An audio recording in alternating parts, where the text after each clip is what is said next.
Bonjour à toutes et à tous, vous êtes sur Kik Radio et Kik Radio c'est le podcast qui parle K-pop et au sommaire, nouveautés, coups de cœur, débats, anecdotes. Je suis Savannah. Et moi Laureline. Aujourd'hui on va parler d'une première nouveauté, c'est la dernière de Super Junior LSS, Come On.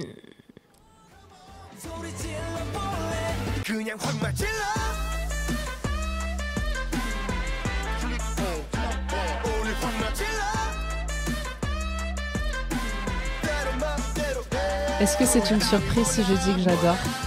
Ça m'étonne pas, mais moi, tu sais, ça me fait penser à tous les commentaires que j'ai vus où les gens ont dit qu'ils les ont copiés sur BSS, tu sais. Ah ouais. Et vraiment, là, la chanson, c'est vrai. C'est vraiment 100% BSS. Mais d'un autre côté, comme ils sont plus vieux et que c'est les Sunbae, je pense que je suis sûre... Qu'est-ce que tu vas dire ? Non mais voilà, et je suis sûre que Seventeen, il doit se dire... Enfin, en tout cas, BSS doivent se dire « Putain, c'est trop cool !» Ouais, c'est vrai. Genre, Seungkwan, il doit être en mode « Oh, t'as vu, il faut comme nous !» Genre, connaissant Seungkwan, il y a 300% de chance qu'il ait réagi comme ça, en mode genre « T'as vu, ils ont fait comme nous, c'est trop bien, mon Dieu, on les a inspirés !» Tu vois. Et vraiment trop cool. Ouais, le genre, clip, voilà. il est gaulerie. C'est Siwon qui l'a dirigé, le clip. Et un peu psychédélique sur les refrains. Je n'ai pas regardé le clip. Ah, t'as pas regardé le clip ? En fait, c'est un huis clos. Okay. Une espèce, on dirait une chambre d'hôtel un peu années 70. Et en fait, à chaque refrain, donc là, ce qu'on a entendu, t'as l'un des trois membres qui fait quelque chose, genre il joue au golf ou il lance un truc. Et là, t'as les danseurs qui arrivent et ça devient un ralenti et tout devient multicolore, ça se transforme cool. Et tout. C'est assez psychédélique, mais c'est très très drôle. Et donc voilà, c'était Come On de Super Junior LSS. La deuxième nouveauté, c'est La Seule Me de Yugyeom. C'est autre chose.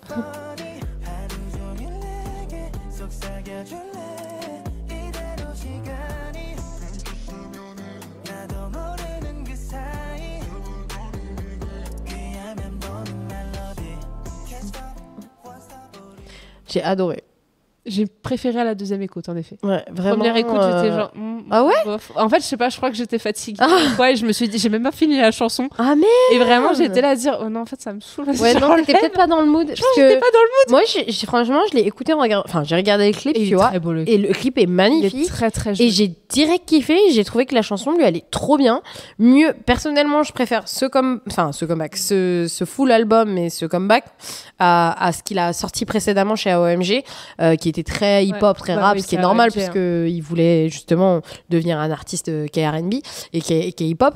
Mais moi, je pense que j'aime beaucoup Yugyeom dans GOT7 et là, ça m'a fait penser à GOT7. Ouais, et je pense que c'est pour ça que j'ai adoré la chanson. Et du coup, je pense que c'est pour ça aussi que moi, la première écoute, je m'attendais, vu que c'est AOMG. Ah ouais, un truc beaucoup plus hip-hop, plus urbain. Je vois. Et donc, vas-y, j'ai pas envie pour ça. Ouais, je vois ce que tu veux dire. T'étais pas dans le mood de ça. J'avais envie d'écouter du urbain et là, je le vois, il est sur un van dans des fleurs et tout. Oh, moi j'adore. J'étais trop contente. Mais c'est très très joli. Mais comme je m'attendais pas du tout à ça, je dis vas-y, c'est bon. Mais comme en préparant l'épisode, je l'ai réécouté, tu vois, pour faire l'extrait. Bon, en fait, je m'en sens pas. mais moi, franchement, c'est ce que j'attendais de Yugyeom.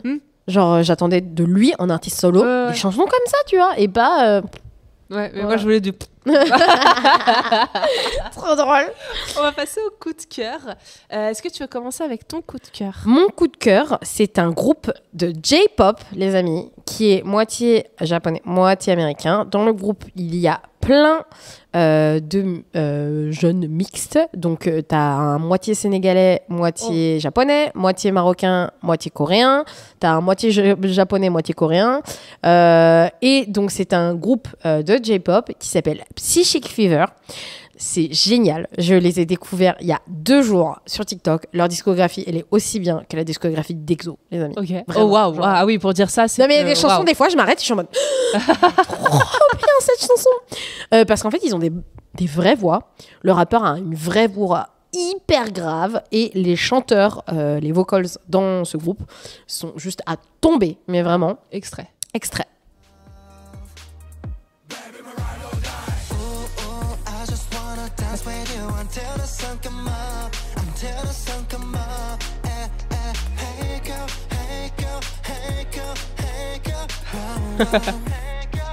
Tu vois la petite vibe EXO ou pas? Exactement. Ouais.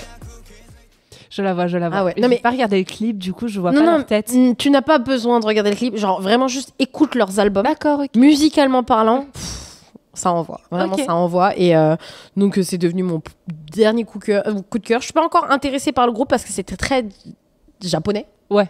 Dans le sens où c'est pas du tout les mêmes types de content que la K-pop auquel nous on est habitués. Bien sûr qu'ils font des TikTok et tout. Mais tu sais, l'esthétique K-pop a rien à voir avec ce qu'il y a dans la J-pop ou dans la C-pop. Ils ont pas la même code, même la manière dont ils font les albums et tout, les teasers, les images et tout. C'est pas du tout les mêmes codes visuels. Ouais. Donc je te conseille principalement d'écouter la musique. Okay. Mais c'est ouf. Vraiment, c'est ouf. Et du coup, c'est full en anglais la chanson ou il y a du japonais? Il y a du japonais, ils chantent en anglais japonais. Ok, d'accord, très bien.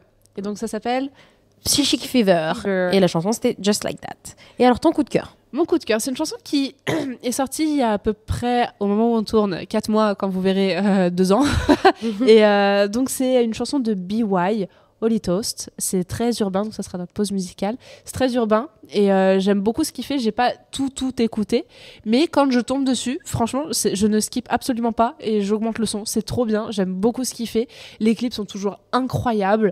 Donc voilà, je l'ai écouté pendant tout l'été et j'ai adoré cette chanson et j'ai enfin l'occasion de pouvoir la placer et en parler. Donc ce sera notre pause musicale. On se retrouve après pour notre discussion du jour qui va être le bilan de la saison 2 et à tout de suite avec Holy Toast de BY.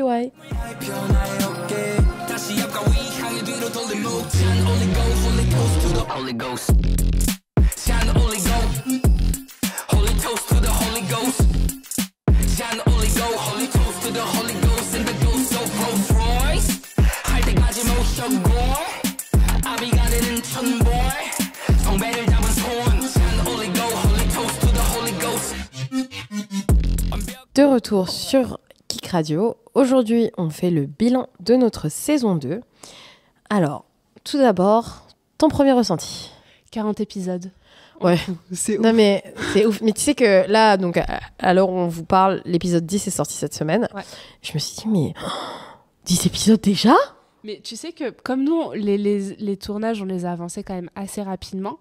Moi, je fais tous les montages et je me dis, oh là là, on a déjà la fin. Et après, je me dis, bah non, l'épisode 4, il est sorti hier, en fait, donc c'est bon, tout va bien, il y a encore le temps. Ouais, heureusement. Mais en fait, ce que vous ne voyez pas, c'est qu'on tourne 2 épisodes par semaine. Ouais. Et donc, ça va très vite pour nous. Ça va super vite. Mais c'est un travail monstre. Ouais. Je pense que peu de gens s'en rendent compte qu'on se réveille très tôt le matin, qu'on arrive, qu'on installe le matos pendant une demi-heure, qu'on prépare les épisodes sur notre temps en mode let's go, on cherche des chansons et tout, et on essaye de trouver des sujets qui sont quand même intéressants pour vous. C'est dur, ça. Wow. Et c'est dur, franchement c'est très dur de trouver des sujets intéressants. Ouais. Y a des moments où c'est génial parce qu'on a beaucoup de choses à dire et parce que toi et moi on a des débats hyper tu vois, en mode l'âge minimum légal pour débuter ou quelle est la meilleure génération K-pop par exemple. Et t'as des moments où en fait on a du mal aussi à discuter parce qu'en fait le sujet va pas hyper loin. Ouais, c'est ça. Et c'est vrai qu'il y a des fois où au bout de 3 minutes on est là, bon bah voilà. Mais ça dépend tellement. Franchement, ça dépend tellement. Moi, une petite nouveauté de la saison qui a été intéressante pour moi, c'est les invités. Mais ça, c'était incroyable. Ouais. Les invités, c'était fou. Trop bien. J'ai adoré ces épisodes-là. Et je trouve que pour l'instant, on a fait que 3 épisodes avec des invités. 4 épisodes avec des invités. Et c'était vraiment génial de pouvoir partager ce moment avec des gens et d'avoir aussi l'avis d'autres personnes finalement. Et c'était fou parce que tu sentais qu'aussi les invités, merci à tout le monde. Merci on va toutes les citer. Oui. À Aude, Hugo, Enzo, Emeline et Aurélie d'être venus parce que c'était cool d'avoir le ressenti de personnes qui nous écoutent aussi. Ouais.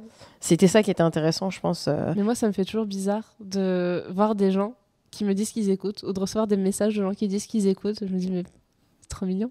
Ah ouais, non mais alors, on a du mal à imaginer savoir des gens qui nous écoutent toutes les semaines. On a 50 auditeurs hebdomadaires, vraiment férus. Bien sûr qu'après, il y a d'autres gens qui consomment le contenu sur le long terme parce que les podcasts, c'est très long terme. Mais sur toutes les semaines, on a 50 auditeurs hebdomadaires qui sont vraiment là. On vous remercie énormément de nous soutenir toutes les semaines, d'écouter notre podcast et de trouver ça intéressant. Ouais, c'est clair. Franchement, moi c'est juste ça, tu sais, je me dis, il y a des gens qui nous écoutent. Ouais, genre toutes les semaines ils sont là et ils disent ah c'est sorti j'écoute tu vois. Genre, je suis c'est trop tellement bizarre. reconnaissante. Et moi aussi. Vraiment, merci à vous tous parce que sans vous, je pense qu'on ne trouverait peut-être pas forcément de sens à ce qu'on fait, mais savoir que vous êtes là et savoir que vous nous soutenez, ça nous fait vraiment chaud au cœur. Et sachez que on se casse vraiment la tête pour essayer de vous créer du contenu qui va être intéressant et qui va avoir du sens. Surtout. Ouais, mais vraiment. Moi, je sais pas, c'est ouf. Même quand j'avais vu l'engouement quand on a annoncé le début de la saison 2. Ouais, ça c'était fou. L'engouement qu'il y avait eu quand on a mis le teaser et que tout le monde était là à dire j'attendais, c'est trop bien, vous êtes de retour, j'ai attendu ça tout l'été. Et ça m'a vraiment fait bizarre de me dire, il y a vraiment des gens. Ça t'a fait chaud au cœur Bah oui, quand même. Oui. Ouais. Mais de base, c'est un projet de service civique. Hein, donc j'avoue que là, je pensais pas aller si loin avec. Mais non, mais c'est trop bien. C'est trop bien d'avoir des retours de gens. Puis le fait qu'il y ait eu des gens qui voulaient venir participer, c'est trop cool. C'était trop bien. Quel a été, toi, le meilleur moment Le meilleur moment, je pense que le meilleur moment, c'est à chaque fois qu'on écoute une nouvelle chanson qui est trop bien. Ouais. Tu vois ou pas? Et que je découvre des sons et je me dis, oh mince, mais celle-là, je l'ai ratée. Elle est ouf comme chanson et tout. Genre BY. Ouais, genre là, BY, tu vois. Ou même, tu vois, tu sais, quand moi, je te fais écouter des chansons, parce que c'est un podcast sur la K-pop, tu vois. Et bien sûr qu'on débat sur des sujets et tout, mais nous, on est là parce qu'on aime la musique. Ouais. On est là parce qu'on est fan de musique, on est fan de K-pop. Et par exemple, je me rappelle de Fallen Angel de Ryu Soo-jung que je t'ai fait écouter. Et tu m'as dit, oh, mais c'était trop bien, mais je l'ai raté. Tu vois, je l'ai raté. Et moi aussi, tu sais, comme la première fois où je t'ai fait écouter Hive. Oui. Tu vois, et ça, c'était tellement meaningful pour moi de me dire, on est vraiment dans un moment d'échange et de partage où en fait, on se fait écouter des chansons. Et en fait, le podcast, il est à propos de ça. Ouais, il est à propos de coucou, regardez, moi, j'aime trop cette chanson, écoutez. Et oui, et puis c'est trop bien d'avoir justement aussi vos retours, de dire je découvre des chansons grâce à vous. Ouais, exactement. C'est trop bien. N'oubliez pas de stan One Pact, s'il vous plaît. I'm on my One Pact agenda. D'ailleurs, j'avais reçu, il y avait eu un commentaire sur Insta. Parce que comme on met toutes les semaines aussi le coup de cœur musical, et donc on avait mis One Pact, et il y en a qui a dit ouais, One Pact, trop bien. Mais oui, One Pact, vraiment, il faut les écouter. Allez, mais écoutez One Pact. C'est ça qui est trop cool, c'est que je trouve que c'est vraiment une émission musicale. Donc je pense que vraiment, moi, mon meilleur moment tout le temps, c'est de découvrir des nouvelles chansons ou de te faire découvrir des nouvelles chansons, qui c'est vraiment cet échange musical constant qu'on a toutes les semaines où on découvre des nouvelles chansons de K-pop, quoi. Ouais, c'est vrai. Trop cool. Moi, c'est la même aussi, ouais, pareil. Et j'ai vraiment adoré quand on a reçu les invités, quoi. Ah ouais, ça, c'était vraiment trop bien. J'ai adoré l'épisode sur justement l'IA. Ouais. Dans la K-pop, c'était hyper intéressant, c'est trop bien. Mais j'ai quand même toujours cette frustration où il y a des fois où en effet, on n'arrive pas trop à plus développer que ça. Mais les fois où on développe, faut qu'on s'arrête à un moment. Fight. Ouais, des fois par exemple, tu vois. Il y a des fois où on est tellement à fond sur le sujet, mais il faut qu'on s'arrête parce que sinon l'émission va durer juste 1h30, tu vois. Et où on doit s'arrêter. Je voulais encore continuer de parler de la musique, je voulais écouter d'autres extraits, je voulais faire plus. J'avoue que ça j'aime beaucoup. Et je repense à nos tout débuts à la première saison, où on était dans un studio, tu vois. Ouais, exactement. Et on était l'une en face de l'autre avec nos feuilles imprimées. Mais est-ce que tu trouves que la saison 2 était plus facile que la saison 1?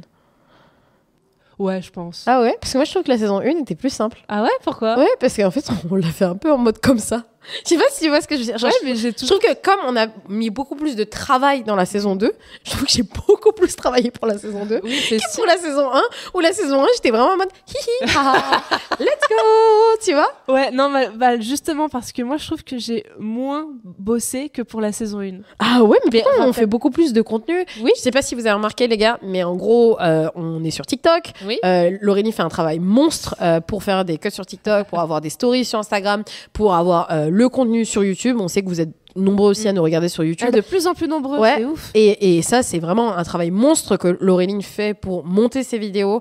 Enfin, ça te prend des journées. Oui, donc, mais là, regarde, je n'ai plus de 35 heures aujourd'hui. Oui, je sais. L'année dernière, j'étais en 35 heures et en fait, j'avais plus de week-end parce que je devais tout le temps poster. En plus, on postait le dimanche et donc pareil, à 16 heures, donc enfin pire horaire et pire jour, je pouvais plus rien faire le dimanche. Donc en fait, je me restreignais beaucoup plus l'année dernière avec la première saison que là cette année, où vraiment du lundi au vendredi, voilà, je peux bosser dessus tranquillement et avancer plus rapidement aussi. Et ensuite, après, c'est bon. Et le lundi matin, je me réveille à 10h et allez, je poste le tout. C'est déjà préparé dès le vendredi soir et c'est nickel. Donc je pense que je suis un peu plus reposée cette année. Mais tant mieux. Hein, avec les montages, tu vois, plutôt que l'année dernière où certes, on était un peu plus... let's go. Let's go, voilà. On y va, on improvise. Que là, cette année, c'est un peu plus structuré. Et non, je suis mieux. Je trouve que c'était mieux pour la deuxième saison, mais tu vois. Tant mieux, du moment que toi, tu te sens mieux. Et après, tu dis que je fais un travail immense, mais il y a aussi Manon. Ouais, Manon, big up Manon. Avec mon bébé moi d'amour aussi là-dessus. Vraiment, merci beaucoup Manon d'être là, et c'est elle donc qui fait toutes les vignettes, qui fait les habillages, les sous-titres des vidéos. Donc franchement, merci, c'est elle qui fait tous les visuels, et ça m'aide énormément aussi, parce que sinon, ouais, non, là, je serais trop sous l'eau, je m'en sortirais pas. Mais voilà, parce que c'est toute une équipe derrière, et c'est trop bien. Et est-ce qu'on annonce une saison 3 ? Yes, les amis. Alors, il y aura plus d'attentes pour la saison 3 que pour la saison 2, mais on a une petite surprise pour vous. Au printemps, nous allons organiser une session live. Yes. Et vous pourrez vous inscrire pour pouvoir venir au Kick Café, participer en live à une émission avec nous. On n'a pas encore hors série de date, mais n'hésitez pas. Mais ça sera communiqué incessamment sous peu. Nous follow sur Instagram Paris-Seoul-FM ou @K-pop is for cool kids, car ça sera annoncé sur nos réseaux sociaux. Vous pourrez vous inscrire et participer à cet événement avec nous. On a hâte de vous rencontrer et on a hâte de discuter, débattre avec vous. Ça va être super intéressant, je pense. Et ce serait bien que l'année prochaine, on ait plus d'invités. Ouais, let's go. Hein. Bah ouais, franchement. N'hésitez pas aussi à remplir le form sur Google pour participer à l'émission Kick Radio. Et avec des idées de débat, s'il vous plaît. Ce serait bien. Et si vous avez envie de nouveautés, parce que par exemple, on nous avait dit l'année dernière que ce serait bien quand on parle de musique de mettre des extraits, ce qu'on a fait. Est-ce qu'il y a d'autres améliorations que vous voudriez, auxquelles on n'a pas forcément pensé ? Par exemple, on avait eu cette année une section questions. Oui, les questions aussi, pareil, ouais. N'hésitez pas. On va passer à notre dernière section. Aujourd'hui, notre anecdote, elle est simple. C'est quel est notre épisode préféré de la saison 2 de Kick Radio ? Je te laisse commencer. Bon, on en a déjà un petit peu discuté, mais j'ai adoré celui sur l'IA. Déjà avec tous les invités. J'ai adoré ces émissions-là, j'ai adoré les tournées, j'ai adoré sur l'IA, mais aussi ça me tenait un peu à cœur d'en parler, c'était sur la communauté LGBTQIA+. Ah oui, cet épisode est très cool. J'ai beaucoup aimé en parler, parce que c'est vrai que on en parle très peu au final. Même en règle générale, on sait juste que Salmi, elle a tout le temps des drapeaux queer à ses concerts. Bien sûr. Mais de voir comment ça se passe un peu dans l'industrie, beaucoup moins. Ouais, c'est vrai, on n'en parle pas forcément. Ouais, et j'ai adoré quand même l'épisode où on s'est un peu fight sur l'âge pour débuter. Moi, je pense que c'est mon épisode préféré. Et c'est le premier en plus de la saison. On a commencé direct. Mais en fait, moi, je pense que mon épisode préféré, c'est celui-ci et l'épisode sur est-ce qu'il faut aimer la Corée du Sud pour aimer la K-pop et l'inverse. Est-ce qu'il faut aimer la K-pop si on aime la Corée du Sud parce que c'est les épisodes où on se fight. En fait, moi, j'aime bien quand on se fight. C'est ça. C'est vraiment une vraie française, confrontationnelle, tu vois. J'aime bien la confrontation, comme tous les Français. Le débat juste pour débattre. C'est ça. Et je pense que c'est pour ça que c'est mes épisodes préférés. D'ailleurs, c'est surtout sur YouTube où il y a des commentaires vraiment méchants. Ah ouais. Là, il y en avait un qui avait dit non, mais moi, j'aime bien les films Bollywood, mais c'est pas pour autant que j'ai envie d'aller en Inde. Mais est-ce que je t'ai demandé déjà ? Tais-toi. Mais justement, le débat est à propos de ça. Oui. Tu vois, genre. Non, mais c'est ça. Enfin. Bref, ils m'ont énervé. Alors, il faut savoir que dès qu'il y a un commentaire, Laurine me l'envoie, surtout un des commentaires négatifs, hein, bien sûr. Ouais. Et moi, je lui dis, mais elle répond pas. Non, j'ai pas répondu. Hein. Ouais, t'as raison. Ouais, t'as raison. Les autres, je les avais tous supprimés en rage. Pourquoi tu les supprimes ? Laisse-les, on s'en fout. Parce que moi personnellement, j'ai vraiment une ignorance totale. Enfin, j'ignore complètement les commentaires. Je fais comme si ça n'existait pas. Ouais. Mais Laureline les lit. Elle est en mode, mais c'est pas bien, machin. Et moi, je suis en mode, on s'en fout, non ? Ah ouais, non, mais moi, j'ai du mal. Hein. Après, quand je lui dis ça, elle me dit, ouais, t'as raison, on s'en fout. C'est au début, je suis à chaud. Puis après, j'enlève mon téléphone et j'envoie à Savannah. Et après, elle me dit, bah non, mais c'est bon. Ah bon, j'avoue. C'est trop drôle. Ça va mieux. Mais moi, je pense que vraiment, les épisodes que j'adore, c'est les épisodes où on se fight. Ouais. C'est trop bien. Non, mais c'est vrai, c'est marrant. Parce que justement, on n'a pas du tout le même avis. Et je te dis, mais non, mais meuf, comment tu peux penser ça ? Non, mais c'est pas possible d'être comme ça. Tu vois ? C'est toi qui dis. C'est trop drôle. Mais dites-nous en commentaire quel a été votre épisode préféré de la saison 2. Et surtout, si vous préférez les épisodes où on se fight. Ouais. Si vous préférez les épisodes avec les invités. Mais sur l'extrait justement de est-ce qu'il faut aimer la Corée pour aimer la K-pop et tout, il y en a un sur TikTok qui a dit vous avez toutes les deux raison, d'accord, Savannah, calme-toi. Il m'a beaucoup fait rire. Tu apporteras la paix dans le monde, sache-le. Mais c'est trop drôle parce que vraiment, on est beaucoup trop animés Ouais. pour un mardi matin. De ouf. J'avoue. Ouais, parce qu'on a pris un café aussi, donc ça va mieux, tu vois. Mais n'hésitez pas. Aussi, dites-nous en commentaire ce que vous désirez voir dans la saison 3. On a vraiment hâte de la tourner, mais sachez que ça sera à la fin de l'année 2024. On reviendra pour la rentrée 2024. Pour la rentrée 2024. Nous dites pas que vous voulez des idoles en invité parce que ce sera pas possible. Ah bah tu sais pas, en vrai, why not? Ce serait trop bien. Ça serait trop cool. Ouais, on pourrait en vrai inviter, comme dans Dive Studios, des idoles mais ce serait et parler incroyable, hein. Why not? Mais franchement, let's go, vas-y, c'est ton taf. Hein. Je vais tenter. Je n'y avais pas pensé, mais j'essaierai de le faire. Moi, c'est mon rêve, hein, mais je les vois tous venir inviter Jenny. Non, les amis, elle ne fait que des podcasts avec Dua Lipa. C'est une autre ligue. Peut-être qu'on peut avoir Dua Lipa et Jenny. Oh waouh, mon rêve. Mon rêve. Mais en tout cas, merci à tous nos auditeurs toutes les semaines. On est vraiment reconnaissante du temps que vous nous accordez et de l'intérêt que vous accordez à Kik Radio. On se retrouve à la rentrée prochaine. Oh, ça fait mal au cœur. Ouais, un ça peu fait de vraiment mal au cœur, surtout vu comment on a travaillé. Ouais, de ouf. Mais on va se reposer, ça va faire du bien. Cool. Et n'hésitez pas à nous suivre sur les réseaux sociaux pour voir les dernières nouvelles concernant notre session live de Kik Radio. On a hâte de vous y retrouver. En attendant, vous pouvez nous retrouver sur les réseaux sociaux. @paris_co_fm. J'espère que vous le dites en même temps que moi. Hein. C'est une chanson. @K-Poppy sur Cool Kids. Ou retrouvez-nous au Kik Café au 12 rue d'Alexandrie à Paris. Et on se quitte sur très bonne question. Une chanson qui nous ressemble bien. Sur sur G-Idol Super Lady. À la rentrée prochaine.